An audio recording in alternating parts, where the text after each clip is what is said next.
وما خلقنا السماوات والأرض وما بينهما باطلا আসমান এবং জমিনের মাঝে আমি যা কিছু সৃজন করেছি, সৃষ্টি করেছি, এর কোনো কিছুই আমি অনর্থক সৃষ্টি করিনি। এবার বান্দা আল্লাহ তাআলাকে প্রশ্ন করছেন, ও রব্বুল আলামিন, তাহলে আমাদেরকে কেন সৃষ্টি করলেন? আল্লাহ রব্বুল আলামিন জবাব দিচ্ছেন, ওয়ামা খলাকতুল জিন্না ওয়াল ইনসা ইল্লা লিয়াবুদুন। বান্দা প্রশ্ন করছেন, আল্লাহ রব্বুল আলামিন জবাব দিচ্ছেন, ওয়ামা খলাকতুল জিন্না ওয়াল ইনসা ইল্লা লিয়াবুদুন। আমি জিন এবং ইনসানকে, মানব জাতিকে এবং জিন্নাতকে সৃজন করেছি, সৃষ্টি করেছি একমাত্র আমার ইবাদত করার জন্য। বান্দার প্রশ্ন ছিল, কেন সৃষ্টি করেছেন? আল্লাহ রব্বুল আলামিন জবাব দিয়েছেন, ইল্লা লিয়াবুদুন, একমাত্র ইবাদত করার জন্য। বান্দা প্রশ্ন করছেন রব্বুল আলামিনের কাছে, ইয়া রব, আল্লাহ, আমাদেরকে সৃজন করেছেন ইবাদত করার জন্য, বুঝলাম, কতদিন এই ইবাদত করব? আল্লাহ রব্বুল আলামিন আরেক আয়াতের মাধ্যমে জবাব দিচ্ছেন, ওয়া'বুদ রাব্বাকা হাত্তা ইয়াতিয়াকাল ইয়াকিন। আল্লাহু আকবার। আল্লাহ রব্বুল আলামিন বলছেন, তুমি তোমার রবের ইবাদত করবে মৃত্যু পর্যন্ত। 10 বছর, 20 বছর, 30 বছর ইবাদত করে ক্ষান্ত হবে না। জীবন যতদিন থাকবে ততদিন পর্যন্ত তুমি ইবাদত করবে। বান্দা আবার প্রশ্ন করছেন, রব্বুল আলামিন, মৃত্যু পর্যন্ত ইবাদত করতে হবে, বুঝলাম, আসলে কি মৃত্যুবরণ করতে হবে কিনা? মৃত্যু আমাদের জন্য অনিবার্য কিনা? রব্বুল আলামিন জবাব দিচ্ছেন, কুল্লু নাফসিন যায়িকাতুল মাউত। ও বান্দা শুনো, প্রত্যেকটি মানুষকেই মৃত্যুর স্বাদ আস্বাদন করতে হবে। মাউতু কাসিন কুল্লু নাফসিন শারিবু কবরু বাইতিন কুল্লু নাফসিন দাখিলু। মাউতু কাসিন কুল্লু নাফসিন শারিবু, মৃত্যু হলো এমন একটা পেয়ালা, যে পেয়ালার পানি সকলকেই পান করতে হবে। কবরু বাইতিন কুল্লু নাফসিন দাখিলু, কবর হচ্ছে এমন একটা ঘর, যে ঘরের মধ্যে সকলকেই যেতে হবে। ইমানদার ভাইরা আমার, এবার বান্দা আল্লাহ তাআলার কাছে প্রশ্ন করে, রব্বুল আলামিন, ও আল্লাহ, বুঝলাম সকলকে মৃত্যুবরণ করতে হবে। মৃত্যু থেকে পালান করার জন্য আমি যদি নিজ দেশ ত্যাগ করে বাহিরের দেশে চলে যাই, কিংবা বহু দূরে গিয়ে অবস্থান করি, এরপরেও কি মৃত্যুর ফেরেশতা আমার কাছে চলে আসবে? এরপরেও কি মালাকুল মউত আমাকে ধরতে পারবে? রব্বুল আলামিন আল্লাহ সুবহানাহু ওয়া তাআলা জবাব দেন, قل لن ينفعكم الفرار إن فررتم من الموت أو القتل وإذا لا تمتعون إلا قليلا। يا رسول الله, يا حبيب الله, আপনি জানায় দেন, তোমরা যারা মৃত্যু থেকে পালান করছো, মৃত্যু থেকে পালান করে কোনো লাভ নাই। মৃত্যু তোমাদেরকে অবশ্যই অবশ্যই ধরবে, অবশ্যই অবশ্যই মৃত্যু তোমাদেরকে পাকড়াও করবে।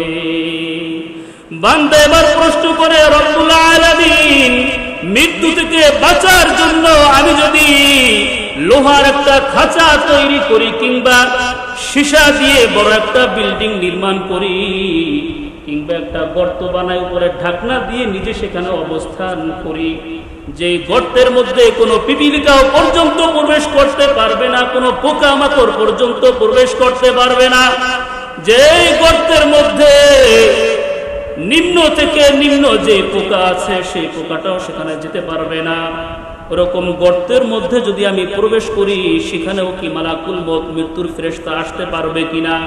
রব্বুল আলামিন আল্লাহ সুবহানাহু ওয়া তাআলাকে প্রশ্ন করছেন কে? তার বান্দা। আল্লাহ রব্বুল আলামিন জবাব দিচ্ছেন, আইনামা তাকুনু ইউদরিকুমুল মাউতু ওয়ালাউ কুনতুম ফি বুরুজিন মুশাইয়াদা।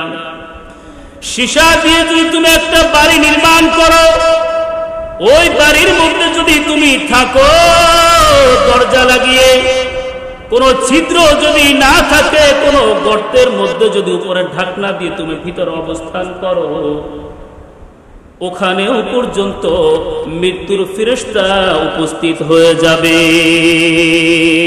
মাউতু কাসিন কুল্লু নাফসিন শারিবু কবরু বাইতিন কুল্লু নাফসিন দাখিলু। कदम सूए मरकद नजर सूए दुनिया कहाँ जा रहे हो किधर देख रहे हो। कदम सूए मरकद আমার যাত্রা হচ্ছে কবরের দিকে, নজর সুয়ে দুনিয়া, অথচ আমার নজর হলো দুনিয়ার দিকে। হায় হায়, কাহা যা রহে হো কিদার দেখ রহে হো। কোথায় দেখছি, কোথায় যাব, কোথায় আমার ঠিকানা? আর আমি দুনিয়াতে বসে দুনিয়ার আনন্দ উপভোগ করছি, মৃত্যুর কথা মোটেও স্মরণ করছি না। আল্লাহ রাব্বুল আলামিন আমাদেরকে মৃত্যুর কথা বেশি থেকে বেশি স্মরণ করবার তৌফিক দান করুন। সকলেই বলুন আমিন। ভাইরা আমার, বান্দা এবার আল্লাহ তাআলাকে জিজ্ঞাসা করছেন রব্বুল আলামিন। প্রত্যেকটা প্রশ্নের উত্তর স্পষ্টভাবে পেয়েছি। এখন জানার বিষয় হলো, মৃত্যু যখন আমার কাছে চলে আসবে, আর আমি যদি তখন আপনার কাছে ফরিয়াদ করে বলি আমার মৃত্যুটা একটু আগপিস করা হোক, তাহলে এমন করা হবে কিনা, সুযোগ আছে কিনা? রব্বুল আলামিন জবাব দিচ্ছেন, ইযা জাআ আজালুহুম লা ইস্তাখিরুনা সাআতাও ওয়া লা ইস্তাকদিমুন। বান্দা তুমি শুনো, যখন তোমার নির্দিষ্ট সময় চলে আসবে, মৃত্যুর ডাক চলে আসবে, আমি যখন তোমাকে তলব করব মৃত্যুর জন্য, আর একটু আগ মুহূর্তেও না, পরেও না, সাথে সাথেই তোমাকে চলে আসতে হবে। যখন আমি বলবো কোন, যখন আমি বলবো ওটা কার্যকর করো, ফায়াকুন, তখন সেটা কার্যকর হয়ে যাবে। এবার বান্দা আল্লাহ তাআলার কাছে প্রশ্ন করছেন, রব্বুল আলামিন আল্লাহ, মৃত্যুর সময় যদি চলে আসে, তখন যদি আমি বলি আমার মৃত্যুর সময়টাকে একটু পিছিয়ে দেওয়া হোক, সুযোগ আছে কি নাই? রব্বুল আলামিন জবাব দিচ্ছেন, ওয়ালা ইউআখিরুল্লাহু নাফসান ইযা জাআ আজালুহা। ও বান্দা শুনো, মৃত্যুর সময় যখন চলে আসবে, এর থেকে একটু সময়ও পিছিয়ে নেওয়া হবে না। যথাসময় তোমাকে ইন্তেকাল করতে হবে। বান্দা একটু অগ্রসর হয়ে আবার আল্লাহ রাব্বুল আলামিনের কাছে জিজ্ঞাসা করেন, আ রাব্বুল আলামিন আল্লাহ, মৃত্যু কি অবশ্যই আমাদেরকে পাকড়াও করবে? রব্বুল আলামিন সূরাতুল জুমআর মধ্যে একটি আয়াত বলে জবাব দেন, কুল ইন্নাল মাউতাল্লাযী তাফিরুনা মিনহু ফাইন্নাহু মুলাকীকুম। হে নবী, আপনি বলে দেন, তোমরা যারা মৃত্যু থেকে পালায়ন করো, মৃত্যু অবশ্যই অবশ্যই তোমাদের সাথে সাক্ষাৎ করবে। আকসিরু যিকরা হাদিমিল লাযযাতিল মাউত। নবীজি সাল্লাল্লাহু আলাইহি ওয়াসাল্লাম বলেছেন, তোমরা অধিক পরিমাণে মৃত্যুর কথা স্মরণ করো, কেননা মৃত্যুর স্বাদ দুনিয়ার, কেননা মৃত্যুর স্মরণ দুনিয়ার স্বাদকে সমূলে শেষ করে দেয়। বান্দা এবার প্রশ্ন করেন, রব্বুল আলামিন, মৃত্যুবরণ করার পরে, আপনার দরবারে হাজির হওয়ার পরে, যদি আপনার কাছে কোনো ফুরসত চাই, কোনো সুযোগ চাই, যে রব্বুল আলামিন আমাদেরকে আরেকবার সুযোগ দেন, পৃথিবীতে গিয়ে দুনিয়াতে গিয়ে আবার ইবাদত করে আমি জান্নাতবাসী হয়ে যাব। রব্বুল আলামিন জবাব দিচ্ছেন, না না, এমন কোন সুযোগ দেওয়া যাবে না, কোন সুযোগ নাই, বিন্দু মাত্র সুযোগ দেওয়া যাবে না। মৃত্যু একবারই হবে, আমার কাছে আসবে, এরপরে দ্বিতীয়বার আর কোনো সুযোগ দেওয়া যাবে না। ঈমানদার ভাইরা আমার, এজন্য নিজেদের আমলকে পরিশুদ্ধ করতে হবে, আল্লাহ তাআলার কাছে যেতে হবে, আল্লাহ তাআলার কাছে আমাদের আমলনামাগুলি পেশ করতে হবে। পেশ করা হলে এই আমলনামা যদি খারাপ হয় তাহলে আমাদের পরিণতিও খারাপ হবে। এই জন্য নেক আমল করতে হবে, আমলে সালেহ করতে হবে। যে কথাগুলি বলা হলো কোরআন থেকে, এর মধ্যে কোনো সন্দেহ নাই, কোরআন হাকিমের শুরু থেকে রব্বুল আলামিন বলেন জিনিসের নাম মুখে স্বীকার করতে হবে, অন্তরে বিশ্বাস করতে হবে, কাজে কর্মে পরিণত করতে হবে। ইকরার বিল লিসান, মুখ দিয়ে স্বীকার করতে হবে, তাসদীক বিল জিনান, অন্তরে বদ্ধমূল করতে হবে, আমল বিল আরকান, সেটাকে কাজে কর্মে পরিণত করতে হবে। তাহলে আল্লাহ তাআলা আমাদেরকে স্থায়ী জান্নাত দান করবে। ঈমানদার ভাইরা আমার, আল্লাহ রাব্বুল আলামিন কোরআনে হাকীমে ইরশাদ করেন, ওয়াবাশশিরিল লাযীনা আমানু ওয়া আমিলুস সালিহাত আন্না লাহুম জান্নাতিন তাজরি মিন তাহতিহাল আনহার। রব্বুল আলামিন, আল্লাহ রব্বুল আলামিন বলছেন, ও নবী আপনি মুমিনদেরকে সুসংবাদ দেন, তাদেরকে জানিয়ে দেন, আল্লাযীনা আমানু, যারা ঈমান আনয়ন করলো, ওয়া আমিলুস সালিহাত, নেক আমল করলো, জান্নাতিন তাজরি মিন তাহতিহাল আনহার, তাদের জন্য এমন জান্নাত রয়েছে যে জান্নাতের তলদেশে নহর সমূহ প্রবাহিত হয়। কুল্লামা রুজিকু মিনহা মিন সামারাতির রিজকা, তাদেরকে সে জান্নাতে ফ্রুটস দেওয়া হবে, ফলমূল দেওয়া হবে। ওই জান্নাতীরা সেদিন বলবে, হাযাল্লাযী রুজিকনা মিন ক্বাবল, এই ফলমূল তো আমাদেরকে ইতিপূর্বে দান করা হয়েছিল, দুনিয়াতে দেওয়া হয়েছিল, কিন্তু ওই ফলের স্বাদ আর এই ফলের স্বাদ অনেক পার্থক্য। আর আয়াতের মধ্যে আল্লাহ রাব্বুল আলামিন নেক আমলকারীদেরকে সুসংবাদ দিচ্ছেন জান্নাত পাওয়ার জন্য, স্থায়ী জান্নাতের সুসংবাদ দিচ্ছেন। ওয়াল্লাযীনা আমানু ওয়া আমিলুস সালিহাতি উলাইকা আসহাবুল জান্নাহ, যারা ঈমান আনয়ন করলো, নেক আমল করলো, তারা হলো জান্নাতি। হুম ফিহা খালিদুন, তারা জান্নাতে স্থায়ীভাবে বসবাস করবে। রব্বুল আলামিন বলছেন, ইন্নাল্লাযীনা আমানু ওয়া আমিলুস সালিহাতি কানাত লাহুম জান্নাতুল ফিরদাউসি নুজুলা, যারা ঈমান আনয়ন করলো, নেক আমল করলো, তাদের জন্য আপ্যায়ন স্বরূপ জান্নাতুল ফিরদাউসের ব্যবস্থা করে রাখা হয়েছে। মুসলমান ভাইরা আমার, আল্লাহর হাবিব সাল্লাল্লাহু আলাইহি ওয়াসাল্লাম বলেন, হাদিসটি বর্ণনা করেছেন হযরত আবু হুরায়রা রাদিয়াল্লাহু তাআলা আনহু, আন আবি হুরায়রা রাদিয়াল্লাহু তাআলা আনহু قال قال رسول الله صلى الله عليه وسلم لا تدخلون الجنة حتى تؤمنوا ولا تؤمنوا حتى تحابوا। আল্লাহর রাসূল সাল্লাল্লাহু আলাইহি ওয়াসাল্লাম বলেন, তোমরা ঈমান আনয়ন না করা পর্যন্ত, প্রকৃত মুমিন না হওয়া পর্যন্ত জান্নাতে প্রবেশ করতে পারবে না। নবীজি সাল্লাল্লাহু আলাইহি ওয়াসাল্লাম এরপরে বলছেন, যতক্ষণ পর্যন্ত তোমরা পরস্পর একে অপরকে মহব্বত না করবে, ততক্ষণ পর্যন্ত তোমরা ঈমানদারও হতে পারবে না।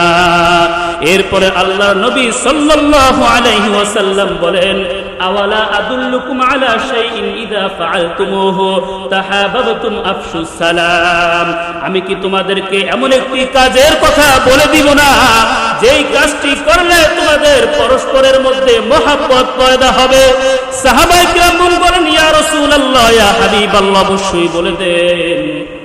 রাসূল আরবি সাল্লাল্লাহু আলাইহি ওয়াসাল্লাম বলেন, আফশুস সালাম, একে অপরকে বেশি বেশি সালাম দাও। এই সালামের প্রচলন আমাদের থেকে হ্রাস পেয়েছে, কমে গিয়েছে। এই ইসলাহি মাহফিলে এসেছি, এখান থেকে আমরা শিক্ষা নিব না, সেই সালামের প্রচলন আবারও ঘটাতে হবে। আল্লাহ রাব্বুল আলামিন আমাদেরকে বেশি থেকে বেশি একে অপরকে সালাম দেওয়ার তৌফিক দান করুন। সকলেই বলুন আমিন। মুসলমান ভাইরা আমার, এজন্য দ্বীন ইসলামকে মেনে চলতে হবে। শরিয়া যা বলেছে শরিয়া মোতাবেক কাজ করতে হবে, তাহলে ওর মধ্যে শান্তি নিহিত রয়েছে। রব্বুল আলামিন কুরআন হাকীমের মধ্যে তাকওয়া অর্জনের কথা বলেছেন। আমাদের মাদ্রাসার নামও মারকাজুত তাকওয়া, তাকওয়া নাম দিয়ে তাকওয়ার কথা বলেছেন। রব্বুল আলামিন বলেন, ইন্নাল মুত্তাকিনা ফি জান্নাতিন ওয়া উয়ুন, মুত্তাকিরা জান্নাতের মধ্যে থাকবে। কেমন জান্নাতের মধ্যে থাকবে? যে জান্নাতের মধ্যে ঝর্ণা রয়েছে। দেখবেন সিলেটে গেলে বা ওই পার্বত্য অঞ্চলগুলোতে গেলে সেখানে ঝর্ণা রয়েছে, তো দেখতে আলহামদুলিল্লাহ খুব সুন্দরই দেখা যায়। তো ওই রকম অবস্থা, এর থেকেও সুন্দর অবস্থার মধ্যে জান্নাতীরা থাকবে, মুত্তাকিরা থাকবে। এই জন্য তাকওয়া অবলম্বন করতে হবে। বলে তাকওয়া কি জিনিস? আল্লাহ রাব্বুল আলামিন যা করার আদেশ করেছেন সেগুলোকে করতে থাকা, যেগুলো থেকে বারণ করেছেন, নিষেধ করেছেন, সেগুলো থেকে নিজেকে বিরত রাখা। এটা হচ্ছে তাকওয়ার সংক্ষিপ্ত অর্থ। বলা হয়েছিল সালামের প্রচলন ঘটাতে হবে। এক হাদিসের মধ্যে এসেছে, আল্লাহর হাবিব সাল্লাল্লাহু আলাইহি ওয়াসাল্লাম মক্কা থেকে যখন মদিনায় হিজরত করেন, তখন 4টি উপদেশ দিয়েছিলেন সকল সাহাবায়ে কেরামকে সামনে রেখে। হাদিসটি বর্ণনা করেছেন হযরত আব্দুল্লাহ ইবনে সালাম। حدثني عبد الله بن سلام رضي الله تعالى عنه قال لما قدم النبي صلى الله عليه وسلم المدينة انجفل الناس قبله। হযরত আব্দুল্লাহ ইবনে সালাম রাদিয়াল্লাহু তাআলা আনহু বলছেন, আল্লাহর নবী সাল্লাল্লাহু আলাইহি ওয়াসাল্লাম যখন মক্কা থেকে হিজরত করে মদিনায় যান, তখন নবীজি সাল্লাল্লাহু আলাইহি ওয়াসাল্লামকে দেখার জন্য দলে দলে মানুষ চলে যায়। وقيل قد قدم رسول الله صلى الله عليه وسلم, ঘোষণা করে দেওয়া হয় তিন বার আল্লাহর রাসূল সাল্লাল্লাহু আলাইহি ওয়াসাল্লাম মদিনা আসছেন, মদিনা আসছেন, মদিনা আসছেন। এইভাবে তিন বার ঘোষণা করে দেওয়া হয়। আব্দুল্লাহ ইবনে সালাম রাদিয়াল্লাহু তাআলা আনহু তখনও ইসলাম গ্রহণ করেন নাই। ফাজিতু ফিন নাস লিআনজুরা, আব্দুল্লাহ ইবনে সালাম তিনি বলছেন, আমিও লোকদের সাথে নবীজি সাল্লাল্লাহু আলাইহি ওয়াসাল্লামকে দেখার জন্য গেলাম। ফালাম্মা তাবায়্যানতু ওয়াজহাহু, আমি পূর্বে মনে করেছিলাম আল্লাহর হাবিব সাল্লাল্লাহু আলাইহি ওয়াসাল্লাম নবুয়তের দাবির ক্ষেত্রে মিথ্যাবাদী, নাউযুবিল্লাহ, মনে হওয়াটাই স্বাভাবিক। কিন্তু আমি যখন স্বচক্ষে দেখলাম, আরাফতু আন্না ওয়াজহাহু লাইসা বিওয়াজহি কাযাব, আমি নিশ্চিত এটা বুঝতে পারলাম এটা কোনো মিথ্যাবাদীর চেহারা নয়। আল্লাহু আকবার। ফাকানা আউয়ালা শাইইন সামি'তুহু তাকাল্লামা বিহি আন ক্বাল, হযরত আব্দুল্লাহ ইবনে সালাম রাদিয়াল্লাহু তাআলা আনহু বলছেন, ওই সময় আল্লাহর নবী সাল্লাল্লাহু আলাইহি ওয়াসাল্লাম যে কয়টি উপদেশ দিয়েছিলেন তা আমি সুন্দরভাবে মনোযোগের সাথে শুনেছি। ক্বালা রাসূলুল্লাহ সাল্লাল্লাহু আলাইহি ওয়াসাল্লাম, নবীজি বলেন, আফশুস সালাম, বেশি থেকে বেশি তোমরা একে অপরকে সালাম দাও। এক নাম্বার উপদেশ। দ্বিতীয় নাম্বার উপদেশ হলো ওয়াতইমুত তাআম, একে অপরকে তোমরা খাবার খাওয়িয়ে যাও, তোমরা আহার করাও। তৃতীয় নাম্বার উপদেশ হলো ওয়াসিলুল আরহাম, আত্মীয় স্বজনদের সম্পর্কে আত্মীয় স্বজনদের সাথে সম্পর্ক বজায় রাখো, তাদের সাথে ভালো ব্যবহার করো। চতুর্থ নাম্বার উপদেশ হলো ওয়াসাল্লু বিল্লাইলি ওয়ান নাসু নিয়ামুন, ওই রাতের অন্ধকারে নামাজে দাঁড়িয়ে যাও যখন সকলেই ঘুমিয়ে থাকে। মুসলমান ভাইরা আমার, বলতেছিলাম তাকওয়া অর্জন করতে হবে, তাকওয়ার জিন্দেগি অবলম্বন করতে হবে। আল্লাহ রাব্বুল আলামিন তাকওয়ার বিষয়ে আরেক আয়াতের মধ্যে বলেন ওয়াসারিউ ইলা মাগফিরাতিন মির রাব্বিকুম ওয়া জান্নাতিন আরদুহাস সামাওয়াতু ওয়াল আরদ, ওয়াসারিউ ইলা মাগফিরাতিন মির রাব্বিকুম, তোমরা তোমাদের রবের ক্ষমার দিকে ধাবিত হও, ওয়া জান্নাতিন, এবং এমন জান্নাতের দিকে ধাবিত হও, আরদুহাস সামাওয়াতু ওয়াল আরদ, যে জান্নাতের প্রশস্ততা আসমান এবং জমিনের চেয়েও বেশি। ভাইরা আমার, হাদিস শরীফের মধ্যে এসেছে আল্লাহ রাসূল সাল্লাল্লাহু আলাইহি ওয়াসাল্লামকে প্রশ্ন করা হয়েছে, ইয়া রাসূলুল্লাহ, কোন আমল অধিক পরিমাণে মানুষকে জান্নাতে নিয়ে যাবে? নবীজি সাল্লাল্লাহু আলাইহি ওয়াসাল্লাম বলেন তাকওয়াল্লাহ ওয়া হুসনুল খুলুক, খোদাভীতি এবং উত্তম চরিত্র। এখন গীবত করলে কি উত্তম চরিত্র পাবো আমরা? আমরা যদি গালিগালাজ করি উত্তম চরিত্র আমাদের হাসিল হবে না। আমরা যদি হিংসা বিদ্বেষ রাখি উত্তম চরিত্র আমাদের মধ্যে আসবে না, এগুলোকে বর্জন করতে হবে। এরপরে আল্লাহর নবী সাল্লাল্লাহু আলাইহি ওয়াসাল্লামকে জিজ্ঞাসা করা হয়েছে, ওয়াসুইলা রাসূলুল্লাহ সাল্লাল্লাহু আলাইহি ওয়াসাল্লাম আন আকতারি মা ইউদখিলুন নাস আন-নার, কোন আমল অধিক পরিমাণে মানুষকে জাহান্নামে নিয়ে যায়? নবীজি সাল্লাল্লাহু আলাইহি ওয়াসাল্লাম বলেন আল ফামু ওয়াল ফারাজ, জবান। যেই ব্যক্তি জবানকে নিয়ন্ত্রণ করতে পারলো না, জবানকে হেফাজত করতে পারলো না, হয়তো কথা থেকে নিজেকে বিরত রাখতে পারলো না, ওই কাজ করার কারণে, বিরত না থাকার কারণে ওই আমলটাই, ওই বদ কর্মটাই তাকে জাহান্নামে নিয়ে যাবে, নাউযুবিল্লাহ। দ্বিতীয় কর্ম হচ্ছে আল ফারাজ, লজ্জাস্থানের হেফাজত করা। একটা হাদিসের মধ্যে এসেছে, হযরত সাআদ ইবনে সাআদ রাদিয়াল্লাহু তাআলা আনহু বলেন, আল্লাহর নবী সাল্লাল্লাহু আলাইহি ওয়াসাল্লাম ইরশাদ করেন, মাইয়াজমানু লিমা বাইনা লিহিয়াইহি ওয়া মা বাইনা রিজলাইহি আদমান লাহুল জান্নাহ, যেই ব্যক্তি আমার জন্য দুটি জিনিসের জিম্মাদারি গ্রহণ, দুইটা জিনিসের জিম্মাদারি যে ব্যক্তি গ্রহণ করবে, আমি তার জন্য জান্নাতের দায়িত্ব গ্রহণ করব। আল্লাহু আকবার। সেই দুইটা জিনিস কি? এক নাম্বার হলো জবান, দ্বিতীয় নাম্বার হলো লজ্জাস্থান। জবানকে যদি আমরা হেফাজত করতে পারি, লজ্জাস্থানকে যদি আমরা হেফাজত করতে পারি, আল্লাহর নবী সাল্লাল্লাহু আলাইহি ওয়াসাল্লাম বলেন, ও উম্মত, আমি তোমার জন্য জান্নাতের দায়িত্ব নিয়ে নিলাম। বুখারী শরীফের মধ্যে আসছে, রাসূল আরবি সাল্লাল্লাহু আলাইহি ওয়াসাল্লাম বলেন, কুলিল খায়রা আও লিয়াসমুত, যদি বলো ভালো কথা বলো, কল্যাণের কথা বলো, নচেত তুমি চুপ থাকো।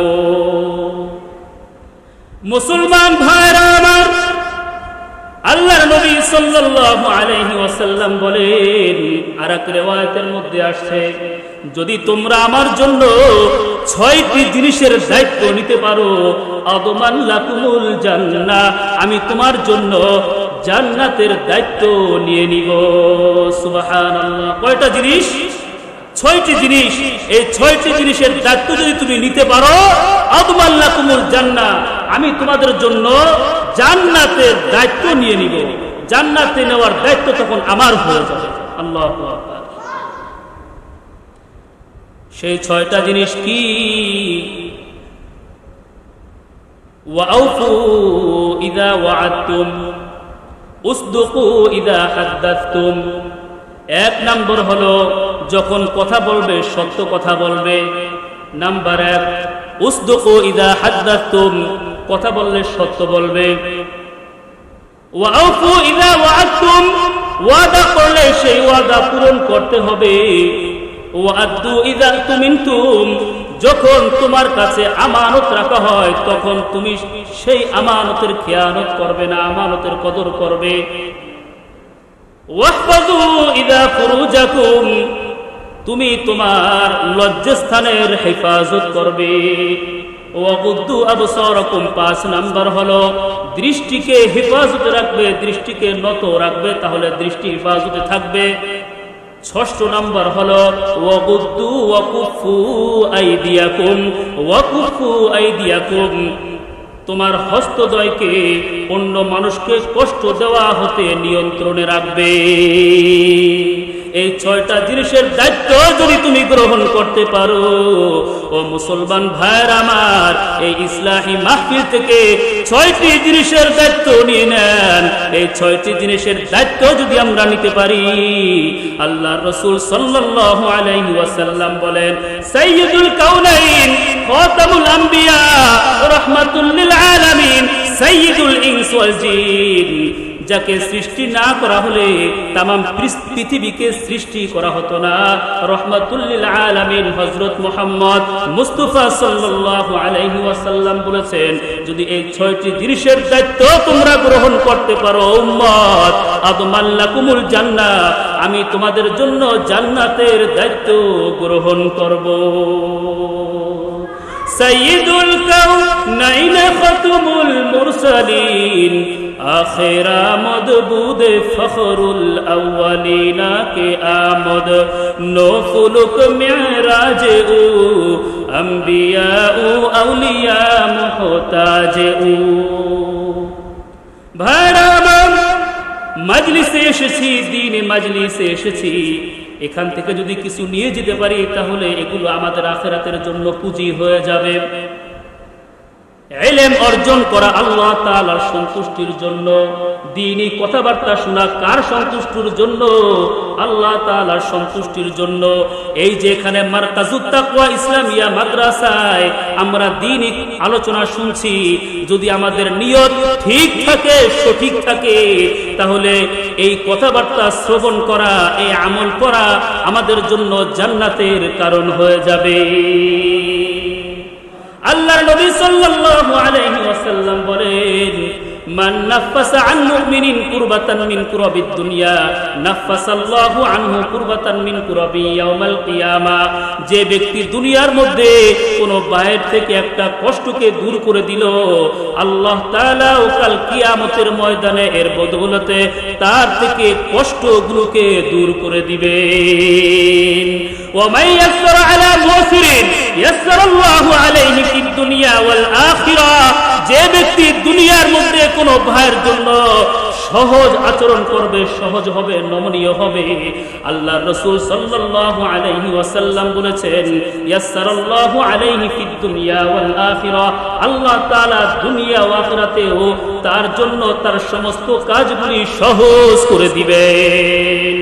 নবীজি বলেন, ওয়াল্লাহু ফি আউনিল আবদি মা কানাল আবদু ফি আউনি আখি, যে পর্যন্ত বান্দা অপর ভাইয়ের সাহায্য করতে থাকে, আল্লাহ তাআলা ওই ব্যক্তির সাহায্য করতে থাকেন।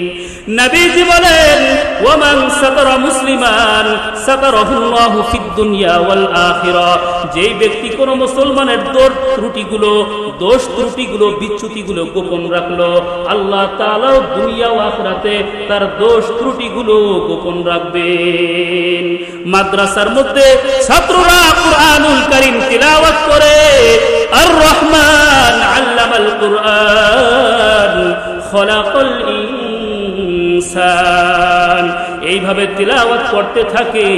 এই তিলাওয়াত আল্লাহ রাব্বুল আলামিনের কাছে পৌঁছতে থাকে।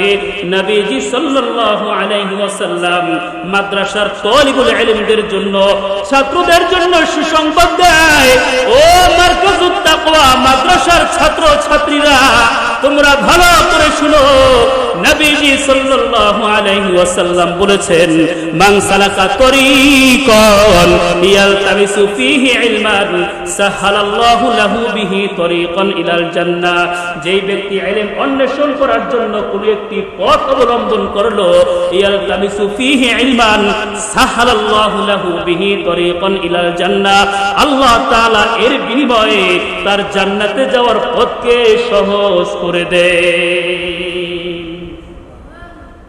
ভাইরা আমার, দীর্ঘক্ষণ আলোচনা করা হলো। যে আলোচনাগুলি করা হলো, আল্লাহ তাআলা আমাদের সকলকে এর উপর আমল করবার তৌফিক দান করুন। আল্লাহ তাআলা এই মাদ্রাসাকে কবুলার মঞ্জুর করে নেন। আল্লাহ তাআলা এই ইসলাহি মাহফিলকে কবুলার মঞ্জুর করে নেন। এই মাদ্রাসার যিনি প্রতিষ্ঠাতা পরিচালক মুফতি হুমায়ুন কবির ভোলাবি সাহেব, আমার অত্যন্ত মহব্বতের ভাই, তিনি অনেক কষ্ট করে, অনেক পরিশ্রম করে ইসলাহি মাহফিলের আয়োজন করেছেন এবং এটাকে প্রত্যেকটা মাসে যেন এই ইসলাহি মাহফিল চলতে থাকে, এই সিদ্ধান্ত হচ্ছে। আপনারা দোয়া করতে থাকবেন, সকলেই স্বতঃস্ফূর্তভাবে এই ইসলাহি মাহফিলের মধ্যে শরীক থাকবেন। আমরা সকলে শরীক থাকবো তো ইনশাআল্লাহ। আল্লাহ রাব্বুল আলামিন আমাদেরকে ভরপুর কামিয়াবি দান করুন, আমিন। ওয়া আখিরু দাওয়ানা আলহামদুলিল্লাহি রাব্বিল আলামিন। আসসালামু আলাইকুম ওয়া রাহমাতুল্লাহি ওয়া বারাকাতুহু।